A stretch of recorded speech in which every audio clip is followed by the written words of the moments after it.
A paz do Senhor a todos os amados irmãos, nesta tarde desse dia tão abençoado. Sou o pastor Otomires Barbosa e quero aqui trazer uma palavra de Deus nesta tarde para todos nós.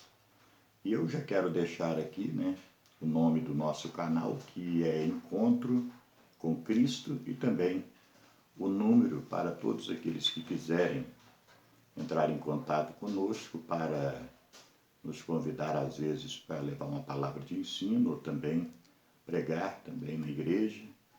Então o número do nosso telefone é 993 36 74 28.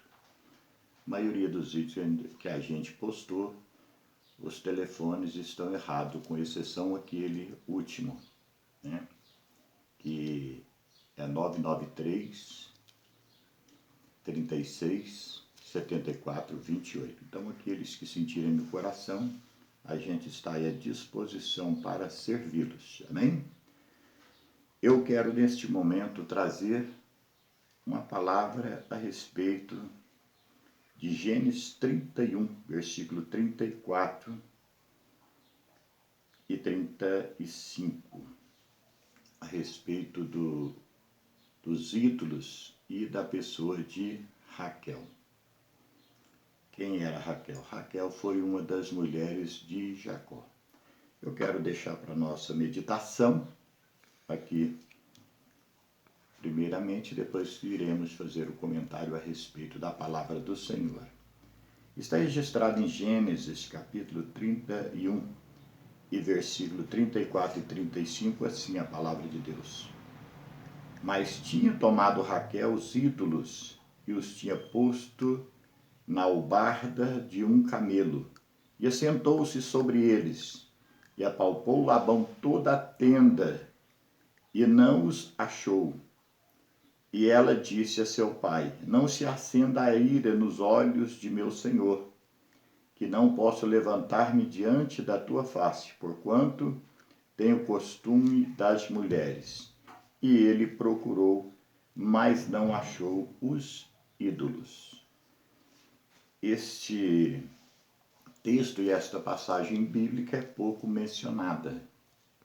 E muitas pessoas têm várias linhas de interpretação sobre ela. Uma delas é que Raquel, uma das mulheres de Jacó, ela era idólatra. A outra linha de interpretação é que Raquel, ela furtou aqueles ídolos para levar junto com Jacó, para que no futuro ela viesse a ter benefícios e lucros com aquilo, porque alguma coisa ela viu e achou que estava errada durante o tempo que Jacó ficou prestando serviço para o seu pai Labão. Pois bem, mas uma coisa que me chama muito a atenção aqui, ao qual vale a pena a gente fazer uma retrospectiva, uma rápida retrospectiva aqui na palavra de Deus, é que a primeira coisa que nós temos que entender, Jacó, quando ele fugiu lá para Padã Arã, ele fugiu porque aconteceu um problema seríssimo ali, que ele, juntamente com a sua mãe, eles fizeram uma armação e acabou ficando com as bênçãos. Jacó, ele foi e tornou o herdeiro das bênçãos, que seria, na verdade, do seu irmão primogênito, no caso, Esaú.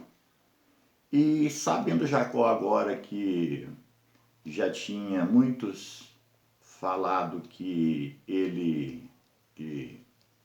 agora Esaú estava só aguardando a morte de seu pai, de seus pais, para o matar, os pais ficam sabendo e envia agora Jacó para Padã Arã, lá para a casa de Labão, a fim de que Jacó escape com vida, para que ele pudesse ficar ali por algum tempo.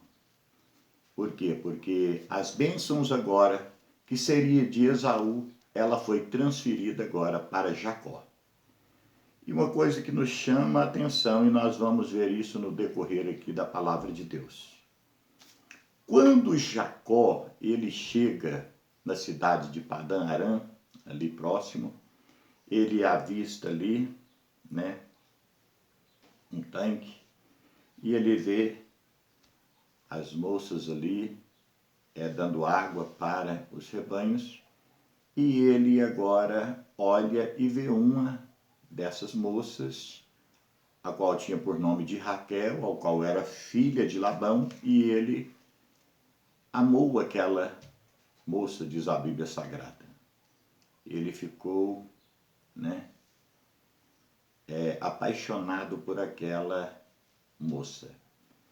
E o que me chama a atenção é que após eles irem agora ali para a casa de Labão, Raquel apresentando ali o seu primo, Jacó, o seu pai, ele fica ali e começa a trabalhar. Seu pai, o pai de Raquel, Labão, ele observa que não daria para Jacó ficar sem um salário, e ele disse para ele que faria um salário para ele.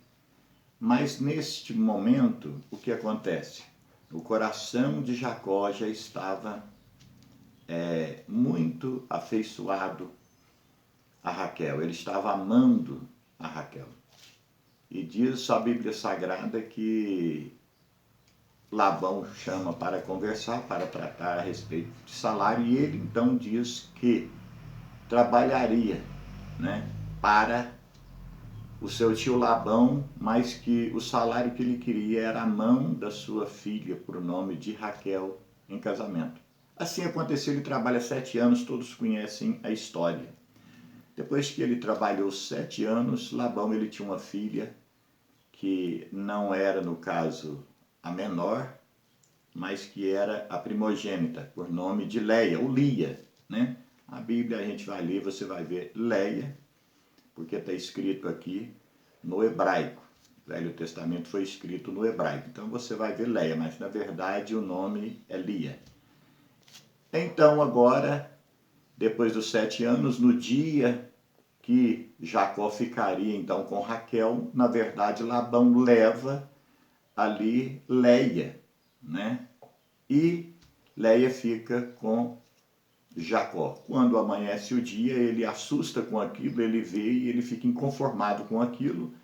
Labão diz, mostra para todos que ali, no território deles, ali a lei era diferente, que a lei ali, primeiramente, a primogênita, ela teria que se casar e depois as outras demais. Sendo assim, Jacó já trabalhou ali 7 anos para, né, ficar com a mão de Raquel. Então ele teve que trabalhar mais 7 anos, porque na verdade ele recebe Leia como sua esposa. E ele tem que trabalhar mais 7 anos a fim de ficar agora com a mulher que ele amava, né? Que era Raquel. Sendo assim, a Bíblia vai nos mostrar que ele fica mais 7 anos. E depois que ele ficou 7 anos, ele trabalhou mais 6 anos, diz a palavra do Senhor. Quando ele trabalha mais 6 anos, já 20 anos, ele ali trabalhando, prestando serviço para Labão, o Senhor toca nele, conversa com ele, fala com ele para que ele viesse retornar para a casa de seus pais. E agora nos chama a atenção uma coisa. Há uma linha de interpretação que agora, quando eles vão saindo para ir embora, os ídolos que pertenciam agora a Labão, eles são furtados. Furtados por quem? Por Raquel. E eles vão. E Labão vai atrás agora da comitiva, da caravana de Jacó. Jacó não sabia, óbvio. E a linha de interpretação que diz que, e às vezes eles pregam a respeito disso, que Raquel, ela era idólatra, pouco faz sentido. Por que pouco faz sentido? Jacó ele foi o herdeiro das bênçãos, tanto materiais como espirituais, de seu pai. Então ele era um moço que era conhecedor com toda a propriedade das leis de Deus. Quando ele vai agora para Padã Arã, ali para a casa de seu tio Labão, ele fica agora aproximadamente 20 anos ali a serviço de Labão. Se Jacó, ele era conhecedor das leis de Deus, se Jacó, ele ficou ali tanto tempo, 20 anos, é óbvio que daria para ele perceber se Raquel, ela era ou não uma mulher idólatra. E quando eu entendo aqui na Bíblia esse texto me dá uma clareza muito grande a respeito de que Jacó, por 20 anos, ele observando aquelas filhas de Labão, ele não casaria com uma moça, por mais que ele gostasse, se ela fosse idólatra, porque infligiria as leis de Deus e implicaria também na herança, tanto material como espiritual, que Jacó já tinha recebido do seu pai, Isaac. Então, essa linha de raciocínio que as pessoas têm, ela é um pouco complicada da gente aceitar, porque você imagina, Jacó, conhecedor da palavra de Deus, agora ele vai ficar 20 anos na casa de Labão, prestando serviço ali a fim de ter as filhas e também ter, né, algumas propriedades. E agora, ele certamente ele observava a todo momento aquelas filhas de Labão. E ele, creio eu, que por ser conhecedor da verdade da palavra de Deus e ser também um dos herdeiros no espiritual, falando e também no material, jamais Jacó cairia numa besteira dessa. Fazer isso, casar, arrumar problema para a tua vida, casar com uma mulher que seria idólatra. Eu não creio assim. Eu defendo, né, que Raquel, quando ela pegou esses ídolos, furtou esses ídolos, e que eles seguiram agora em direção à casa dos pais, à terra dos pais agora de Jacó, foi porque Raquel, ela viu o sofrimento de Jacó, a aflição de Jacó, o tempo que Jacó ficou ali trabalhando quase que como escravo de Labão. Se você for prestar atenção na Bíblia Sagrada, você vai ver que Jacó, ele trabalhava de dia, ele trabalhava à noite, ele não tinha horário de trabalhar. Ele queria de todas as formas ser fiel e prestar um bom serviço a fim de que ele pudesse casar com Raquel ali. Ele era apaixonado por Raquel. E o que nos chama a atenção é que quando eles vão embora, que Labão sente falta dos ídolos dele, que era chamado terafins, ídolos do lar. Então aqueles ídolos chamados terafim, ídolos do lar, havia duas coisas que esses ídolos representavam. A primeira coisa que eles representavam era a idolatria, é lógico. Porque Labão era uma pessoa idólatra, realmente ele era idólatra porque ele era muito ambicioso com dinheiro, e toda pessoa que é ambicioso demais, seja com dinheiro, ou seja com outra coisa, ele se torna um idólatra. Então, quando nós lemos a Bíblia Sagrada, nós entendemos que Labão, ele era sim idólatra, porque ele era muito esperto, ele fazia de tudo para sair bem e ter posses, ter propriedade. Isso a gente vê ao longo da história, que vai desenrolando de Jacó, na estadia de Jacó ali com Labão. Então, ele vai ficando rico após Jacó chegar ali, vai ficando cada vez mais rico. E ele vai comprando propriedades. E estes ídolos do lar, esses terafins, essas estatuetas, elas tinham duas representações. Uma era representar que a pessoa era idólatra e que tinha o seu Deus, representava deuses. A outra coisa é que na época lá de Labão já tinha cartório, é lógico, e esses ídolos todas as vezes que uma pessoa comprava ou adquiria ou herdava uma propriedade, uma terra, por exemplo, um pedaço de fazenda ou uma fazenda, ele receberia ali no cartório uma estatuetazinha desses ídolos. E ali estava constando ali uma numeração daquela terra que a pessoa tinha adquirido. Então, representava essas duas coisas. Era tipo uma escritura de posse de terras e também eles representavam deuses do lar. Então, o que é que nós aprendemos aqui na palavra de Deus?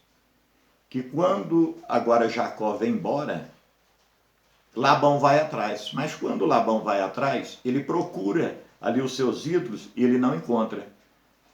E então, a primeira coisa que eu descarto é a possibilidade de que Raquel ela era uma idólatra. Até porque o acompanhamento ali de Jacó nesses 20 anos, creio eu, pelo temor que ele tinha e a luta que ele estava, e já vindo de um problema, querendo resolver o problema, ele não iria arrumar outro problema, se casasse com uma moça que era idólatra. Então eu descarto essa possibilidade, biblicamente falando. A segunda coisa que nós temos que entender é que ele também seria herdeiro no sentido espiritual. Então ele tinha que ser um exemplo. Então, se ele casasse com uma mulher idólatra, ele estaria colocando em risco a herdade espiritual, aquilo que Deus já tinha preparado para ele ser, para ele ter no futuro. Então, eu descarto essa possibilidade. Mas Deus ele é tremendo quando ele vê e sonda o coração das pessoas. Jacó não sabendo daquilo, Labão chega, quando Labão chega procura, não encontra os ídolos, que eles agora, hora que Labão vê que os ídolos não estão ali, não foi encontrado, mas ele era um homem muito esperto, certamente ele deve ter imaginado, não tem outras pessoas que pegaram esses ídolos a não ser os que estão na caravana aqui de Jacó. Ele chama Jacó no canto, que eu acho bonito aqui agora, no capítulo 31 e versículo de número 51 adiante, que diz assim a palavra do Senhor. Disse mais Labão a Jacó, eis aqui este mesmo montão, eis aqui está a coluna que levantei entre mim e ti. Este montão seja testemunho, esta coluna seja testemunho de que eu não passarei este montão para lá, e de que esta coluna, e de que não passará este montão, e esta coluna para cá, para mal. E o Deus de Abraão, Deus de Naor, Deus de seu pai, julgue entre nós. E jurou Jacó pelo temor de Isaac, seu pai. O que me chama a atenção aqui é que eles fazem ali um juramento, eles fazem ali um pacto, faz ali uma coluna, e que Deus é o testemunho ali. E o que Jacó, ele inocentemente, agora ele faz ali aquele tratado, ele faz ali aquele pacto, porque ele era inocente, realmente ele não tinha pegado esses ídolos, mas é que quem leva o prejuízo ali agora é Raquel, porque Raquel, ela tinha projetos de no futuro, creio eu, né? Eu entendo assim na palavra de Deus, que no futuro ela tomaria aquelas terras quando seu pai morresse ou falecesse, ela teria como apresentar, porque a garantia de ser dono daquelas terras naquelas épocas era a pessoa apresentar ali aqueles ídolos. Então seria tipo a escritura da terra. Quem tinha posse dos ídolos seria então os donos das propriedades. Então Raquel ela tentou fazer isso, mas Deus já estava fazendo um trabalho muito grande e muito bonito na vida de Jacó. Não seria diferente agora também na vida de Raquel. Ela tenta fazer isso, mas aí o que aconteceu?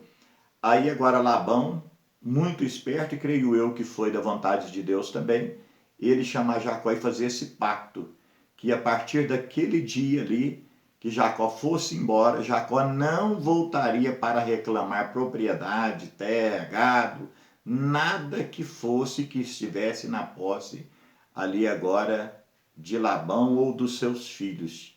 E que ele também não faria isso. Amém? Então, o que eu aprendo nesta palavra de Deus? Eu aprendo que Deus, ele é maravilhoso e que ele já estava tratando com Jacó. E Jacó, agora ele amava esta mulher por nome de Raquel. Deus não ia deixar agora esta mulher ficar comprometendo também a vida de Jacó. E Deus, ele faz com justiça esta ação. Ele toca no coração de Labão e Labão chama Jacó e eles fazem ali aquele pacto. E a partir dali, aqueles ídolos que eu acredito que Raquel pegou para ter posse no futuro, para ter lucro no futuro, então não ficou valendo nada. Então eu deixo aqui esta palavra para todos vocês, que Deus abençoe a todos vocês. Não deixa de dar aí o joinha para nós, se você gostou, se você aprendeu alguma coisa. E eu também te peço, inscreva no nosso canal, né? Encontro com Cristo. Esteja nos ajudando a firmar este canal e está trazendo a palavra aos corações de todas as pessoas que assistem esses vídeos, amém? Então que Deus abençoe a todos no nome de Jesus. Eu quero aqui agradecer a minha oportunidade, que nesta tarde de hoje o Senhor esteja com você, com a tua família e também com todos nós. Que Deus abençoe a todos no nome de Jesus, amém?